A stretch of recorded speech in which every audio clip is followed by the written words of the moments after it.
कोल्हापूर जिल्ह्यातल्या शिया येथे मामानेच 10 वर्षीय भाचीवर बलात्कार करून तिचा खून केल्याची संतापजनक घटना घडली आहे। बुधवारी बेपत्ता झालेल्या 10 वर्षाच्या चिमुकलीचा गुरुवारी मृतदेह आढळल्याने खळबळ उडाली। नराधम नातेवाईकानेच तिच्यावर लैंगिक अत्याचार करून खून केल्याचा पोलीस तपासात समोर आले। पीडित मुलगी बिहारच्या मजूर दाम्पत्याची आहे।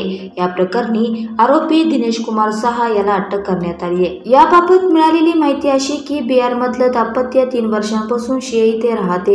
बुधवारी सकाळी दाम्पत्य कामासाठी बाहेर गेलं तेव्हा पीडित मुलीच्या मामाकडे मुलांना सोपून दाम्पत्य गेलं होतं। पण रात्री जेव्हा दाम्पत्य घरी परतले तेव्हा मुलगी घरात नसल्याचं दिसलं।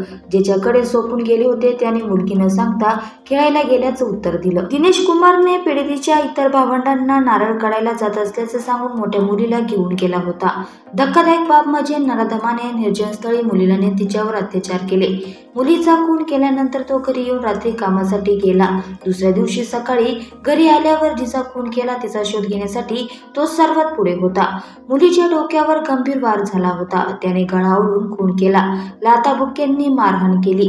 यात तिचा एक डोळाही बाहेर आला होता तर पाठीवर आणि हातावर मारहाणीचे व्रण होते। मुलीचा मृतदेह घरापासून 800 मीटर अंतरावर सापडला।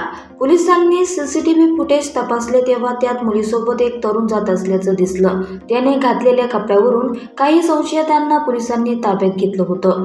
पीडित मुलीच्या मृतदेहाची उतरणी तपासणी केल्यानंतर तिच्यावर लैंगिक अत्याचार झाल्याचं उघड झालं। गळा आवळून आणि लाथाबुक्क्यांनी मारहाण करून तिची हत्या करण्यात आल्याचं शवविच्छेदन अहवालात समोर आलंय।